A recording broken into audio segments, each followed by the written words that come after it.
Hey everyone, this is Michael again, and welcome to the AEW Dynamite review. This is going to be a review of this past Wednesday's edition of Dynamite, which was the February 2nd edition. And it was from the Wintrust Arena in Chicago. And just got done watching the show, and I enjoyed it. This was a good Dynamite this week. Of course, it was being hyped around MJF versus CM Punk, which was the main event. And we also had Jon Moxley end up taking on Yuta. We saw Malachi Black and Brody King, which they are now calling themselves the Kings of the Black Throne. And they end up taking on Pac and Penta El Zero. And we also saw Nyla Rose versus Ruby Soho. But Dynamite this week was a good show, very enjoyable show. And if you guys haven't checked out my previous video that I uploaded yesterday, I did another movie hunting video, went to the Salvation Army, bought three things, 2 DVDs, 1 Blu-ray. So definitely check out my movie hunting video if you guys haven't seen it. And also stay tuned later tonight for the SmackDown and AEW Rampage review, which, of course, Rampage was taped from Wintrust Arena in Chicago. So stay tuned for that video later on tonight. And check out my movie hunting video if you guys haven't checked it out. But let's jump right into the review. So Dynamite opened up this week with Jon Moxley versus Yuta. Yuta ended up coming out along with Orange Cassidy and Danhausen. Now, if you remember, Danhausen made his AEW debut last week in the unsanctioned Lights Out match between Orange Cassidy and Adam Cole, where Adam Cole ended up pulling the chair from under the ring, and Danhausen was hanging on to it, and Danhausen ended up, freaking out Adam Cole a little bit.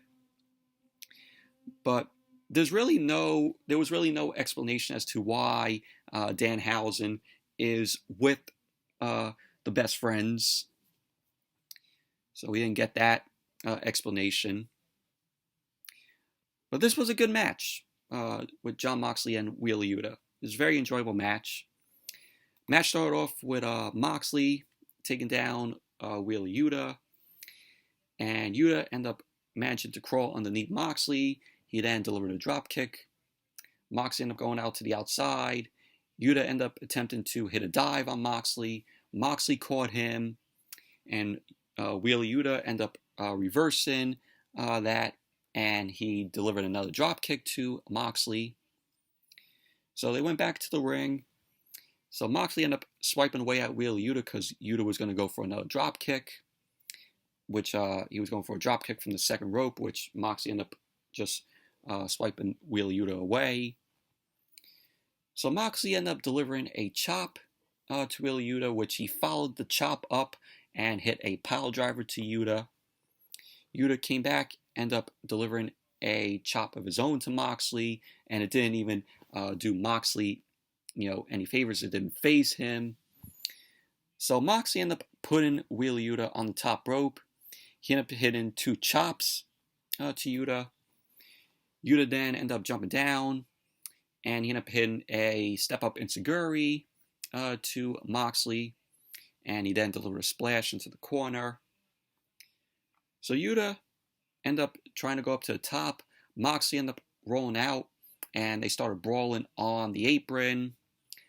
So Moxley ended up delivering the DDT to Yuta on the apron.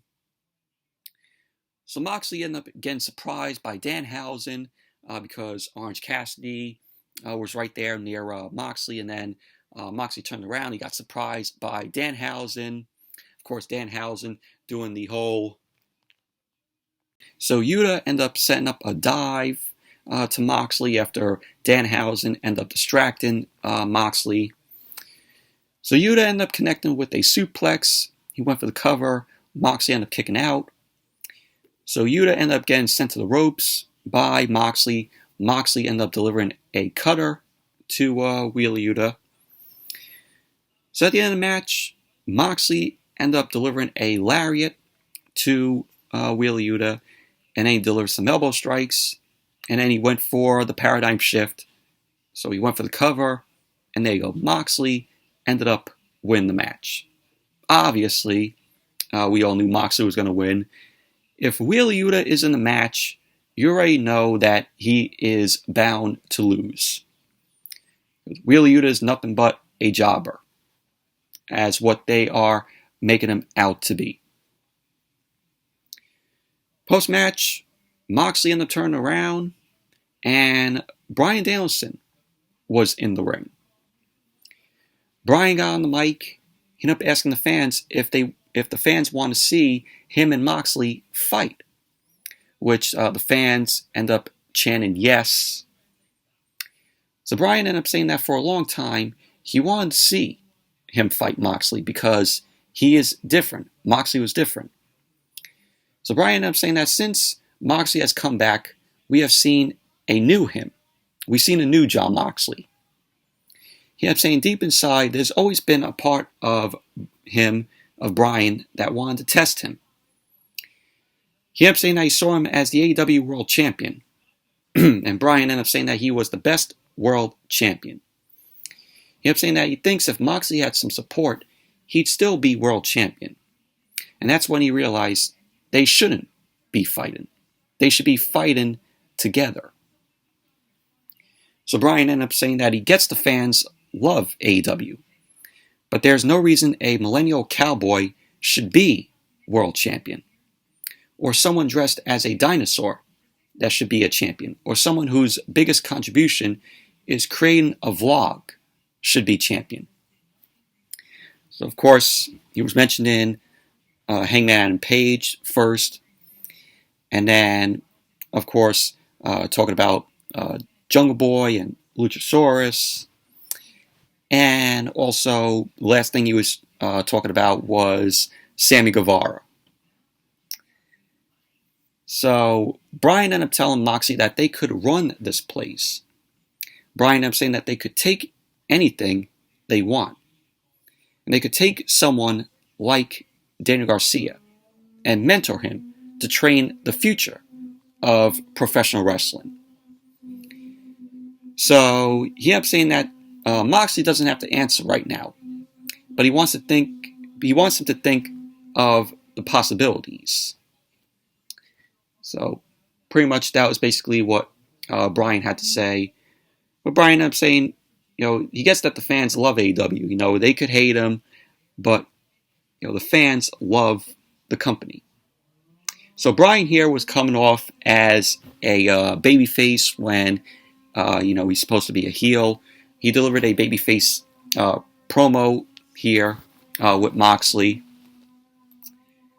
So, but overall, this was a good promo from Bryan Danielson, and it was a good match between Moxley and Wheeler Yuta.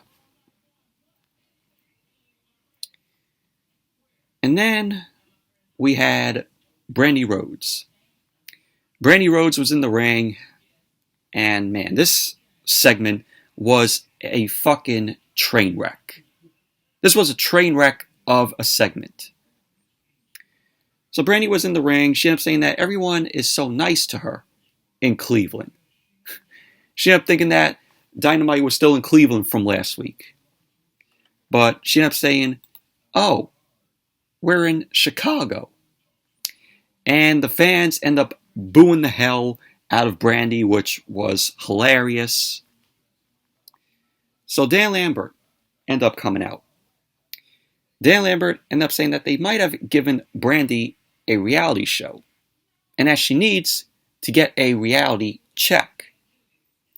Lambert ended up telling Brandy that she can pretend that Cody earned his spot, and that Chief Brand Officer is a real role, or her Brandy from the Block accent is as fake as the bulldogs popping out of her chest.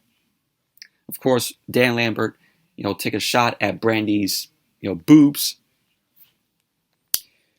So Lambert ended up saying that he feels like a decent human being stood next to her. So Brandy ended up telling Ethan Page that she doesn't know why he's laughing, as everyone knows that Ethan Page only got signed for them to get closer to Josh Alexander. So Brandy ended up putting over Lambert's achievement, ended up saying, his best fighter got knocked out by Jake Paul. And Dan Lambert ended up saying that, isn't it time her whole family goes heel? Of course, he's taking shots at, the fans wanting Cody to turn heel. So Dan Lambert ended up saying that he has an idea for Brandy. And out came Paige Van Zandt. So Paige Van Zandt ended up hitting the ring, and she ended up attacking Brandy, and the women's locker room ended up coming out, and they ended up splitting both Brandy and Paige apart. And pretty much that was basically how the segment ended. This was, like I said, a train wreck of a segment. Nobody wanted to see Brandy in the ring. We had shut the fuck up chants coming from the crowd because the crowd didn't even care. The crowd didn't even care for the segment. They didn't care to see Brandy, and they possibly couldn't care what Brandy had to say. And this looks like it's going to be setting up a possible match between Brandy and Paige Van Zandt. Who is looking forward to that? So then we went backstage, and the AHFO was there. Matt Hardy ended up telling Private Party that he's disappointed in them. Matt Hardy ended up won a shot at the TNT Championship against Sammy Guevara. But he ended up saying that Isaiah Cassidy will take that shot. So Andrade ended up coming. Matt Hardy ended up asking Andrade where Darby Allin is. He ended up saying more money is the situation. So that was pretty much basically that. So we're going to be getting Isaiah Cassidy versus Sammy Guevara for the TNT Championship, and it's going to happen tonight on Rampage. So that should be a good match there. And then we had Malachi Black and Brody King, which they're calling themselves the Kings of the Black Throne. And they ended up taking on Pac and Penta El Zero Miedo. This was a good match. We had Pac and Penta end up coming out along with Alex Abrahantes. Pac had a blindfold on him because of when Malachi Black ended up spitting the mist at Pac.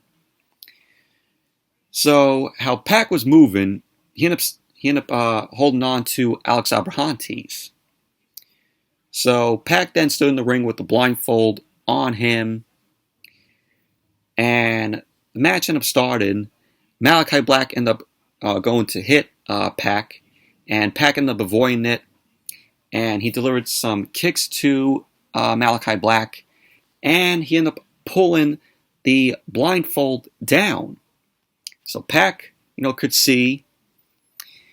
And we had Pac and Penta end up launching themselves over the top rope, and they end up taking down Malachi Black and Brody King. Brody King ended up coming in. He ended up taking control of the match. He ended up connected with a senton. And Black ended up coming back to the ring. He maintained control of the match. So Penta ended up just taking out both Black and Brody King. He ended up dropping Brody with the DDT. Penta then ended up connecting with a backstabber to Black. Pac then ended up making the tag. Him and Black started trading some shots.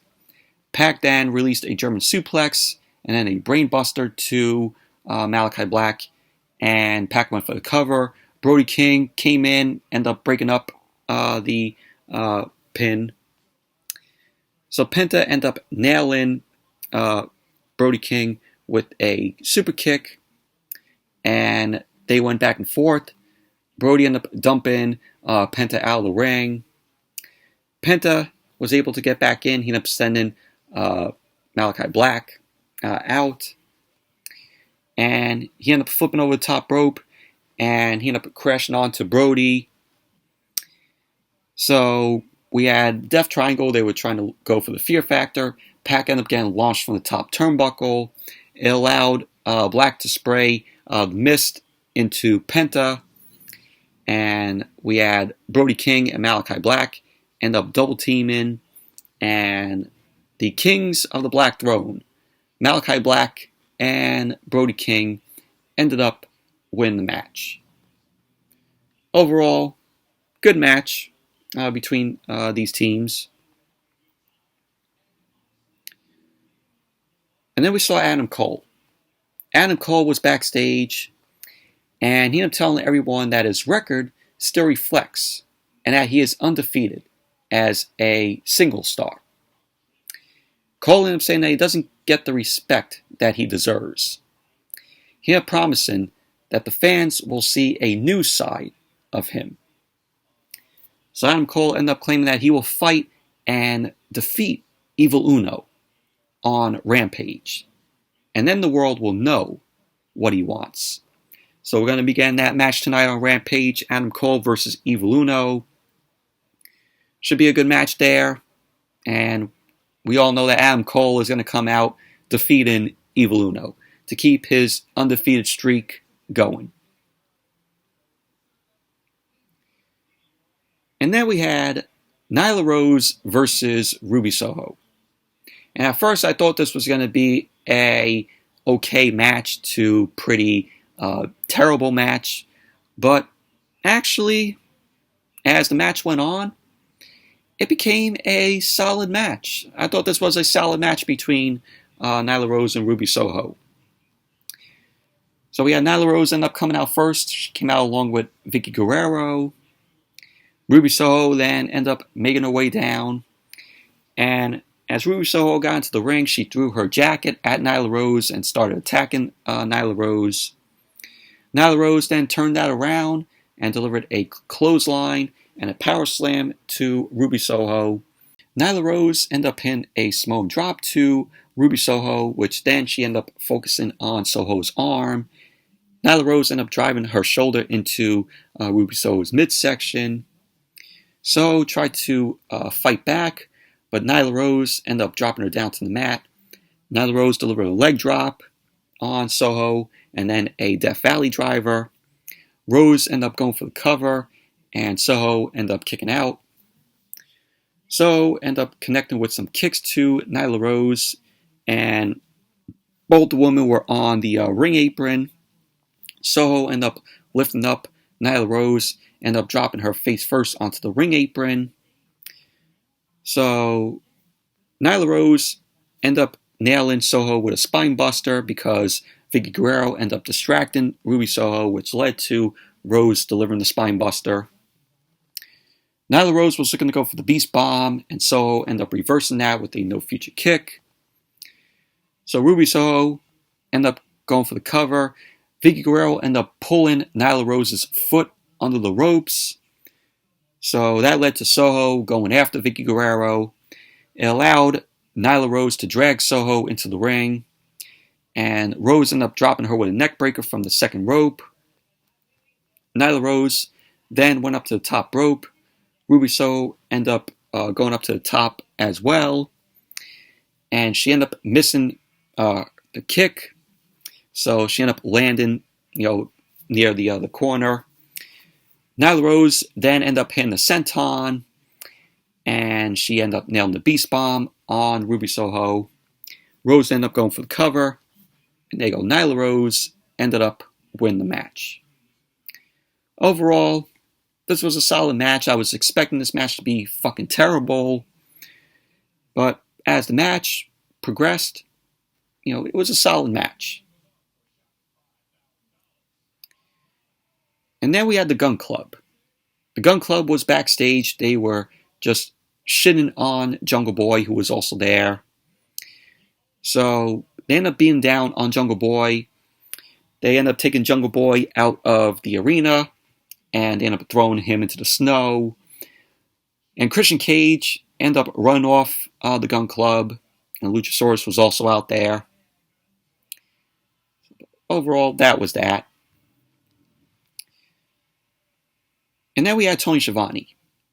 Tony Schiavone was in the ring. He was getting ready to interview Hangman and Page, which he ended up bringing out. So Hangman and Page, your AEW World Champion, end up coming out. Page got on the mic. He ended up saying that he has begged for a challenger, and he is still waiting. He ended up saying that he doesn't give a shit if it's a Texas death match, and that he needs something, and he needs it. So Page ended up inviting Lance Archer to come out to the ring for a fight. So Page didn't get Lance Archer. He ended up getting Dan Lambert, who came out once again, and Jake Roberts. So Dan Lambert ended up saying that a soft-ass cowboy would be better in Cleveland. Roberts then ended up getting on the mic. Jake Roberts, he ended up telling Page to shut up. He ended up saying Page is acting different. He ended up asking Page if he is scared of Lance Archer. So Lance Archer ended up appearing. He ended up telling both Dan Lambert and Jake Roberts to shut up. And so Archer ended up heading for Page. Page ended up diving out of the ring. He ended up sending Lance Archer into the ring steps. Dan Lambert then ended up hitting Page with a chair from behind. Page was looking to go and attack Lambert, but Archer ended up regaining control. And Archer ended up sending up the ring steps, upside. So he then ended up taking Page. He slammed Page onto the stairs, upside. Archer then ended up lifting up Page, and he planted Page through the table with the blackout. So Page was laid out, and Archer ended up telling Page next week he'll be world champion. And that was pretty much basically that. But overall, it was a decent segment. And we're going to be getting that Texas Death Match next week on Dynamite. It's going to be, of course, Lance Archer versus Hangman and Page. AEW World Championship is going to be on the line. Should be a good match between the both of them. And then we had Jericho. Jericho was backstage. He was questioning why Santana and Ortiz did what they did last week. He wanted to say that nobody has more influence in this company than him. So Jericho then ended up demanding a full Inner Circle team meeting next week on Dynamite because he wants to hear from Santana or Ortiz face to face. So my prediction with this, could we be getting a breakup of the Inner Circle? I think it's possibly going to happen. That's my prediction. It may not, but I'm predicting that. But we had Santana Ortiz, 2 weeks ago, almost 2 weeks ago, they were bickering at Jericho in a backstage segment. So that's my prediction. This is possibly going to be leading up to the Inner Circle breaking up. Main event, CM Punk versus MJF. Of course, this is in CM Punk's hometown of Chicago. This is the match that everyone has been waiting for since this feud started. This feud between Punk and MJF has been built up really well, leading up to this match. And this was a very good matchup here. Both Punk and MJF gave it all they got here. We had MJF end up coming out first. He came out, he tore up a fan's poster or sign in the crowd. And then Punk ended up coming out. When the match started, MJF ended up retreating to the ropes. He ended up hiding behind the ropes. And he took a cheap shot to Punk. Punk came back. He started delivering some shots into MJF, which he ended up sending him to the outside. MJF then ran through the crowd. Punk ended up going after him. And Punk and MJF were fighting on the staircase in the crowd. Punk ended up smashing someone's beverage into MJF, and he ended up launching MJF on the railing. So both guys end up fighting back down the staircase. Punk ended up launching MJF back into the ring. Punk ended up hitting, some scoop slams to MJF. He was looking to go for a shoulder attack in the corner. MJF moved out of the way, and Punk ended up hitting the post. MJF ended up standing on Punk's hand on the table. He ended up dropping down with a knee. MJF ended up taking his time. He was working on Punk's arm. And Punk got back up. He ended up hitting a neck breaker and a running knee to the corner to MJF, which he followed that up with a bulldog. So Punk ended up continuing the beatdown on MJF. He delivered a body slam onto the ring apron to MJF. Punk was allowing a fan to chop at MJF because they were on the outside. So the fan ended up chopping at MJF. So we had Punk end up going up to the top turnbuckle. MJF ended up knocking the ropes, which stopped Punk from going for a move off the top. MJF ended up launching Punk from the top down to the mat. So MJF ended up going for the cover, and Punk ended up kicking out. So we had Punk end up creating a separation. It allowed for MJF to pull the referee in front of him, and it allowed MJF to use tape. So MJF used tape to choke out Punk, and the referee didn't see it. So he ended up keeping the submission locked in while he was still continuing to choke Punk with the tape. So Punk was, just phasing out. He was, passing out. So the referee was, just trying to keep, Punk's arm up. Punk ended up dropping his arm, so the referee counted 1, 2, and then the referee ended up lifting Punk's arm up again, and Punk's arm went down. So we had the referee end up calling for the bell. So MJF ended up winning. So supposedly MJF thought he won, because when the referee ended up raising MJF's hand, the tape ended up dropping. So the referee ended up seeing that, and because of that, the match ended up restarting. So Punk then ended up, pinning MJF. MJF ended up kicking out. Punk then ended up just hitting MJF. He ended up launching MJF into the turnbuckles, started hammering down with some punches in the corner to MJF, like 20 punches to MJF. MJF ended up sending Punk out of the ring. And once again, MJF ended up focusing on Punk's arm. MJF ended up trying to use the tape again, but Punk ended up firing back. He ended up springboarded in with a clothesline to MJF. Punk, at this point, he was looking to go for the GTS with one arm, but MJF was able to pull away, and he ended up ragging Punk's arm onto the top rope. So we had MJF ended up springboarding up. He ended up hitting a drop kick. Punk ended up following it with a dive to the outside. And when both Punk and MJF got back to the ring, MJF ended up working on Punk's knee. Punk ended up reversing. He ended up locking in the STF with his injured arm. Punk wasn't able to hold on to the STF, and Punk ended up looking to go for the GTS, and his leg gave away because of MJF attacking the knee. So MJF ended up going for inside cradle. Punk ended up kicking out. And so once again, MJF ended up focusing on Punk's leg. Punk was able to pull himself up. He ended up sending MJF into the second turnbuckle.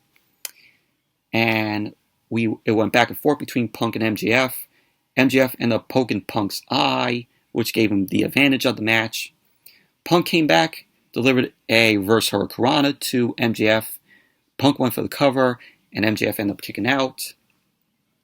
MJF then ended up dropping Punk, and MJF ended up hitting a low blow to Punk, and the referee didn't see it. So MJF went for the pin. He got his foot on the ropes, and Punk ended up kicking out. MJF then ended up wrapping Punk's leg around the ring post. Punk later on ended up hitting a leg lariat and a knee to MJF's face. And MJF ended up biting Punk, which was crazy. So both Punk and MJF ended up heading up to the top rope. Punk, this time, bit MJF. So after that, Punk ended up hitting the Pepsi plunge from the top rope, which was pretty cool. But it ended up injuring Punk's knee even more. So MJF ended up rolling away from Punk, trying to get a pinfall on him. So Punk was looking to go for a pile driver. MJF ended up reversing that with a pinfall attempt. So Punk ended up kicking out. He then hit a roundhouse kick. He followed it up with an elbow drop to MJF. And he went for the cover. MJF kicked out.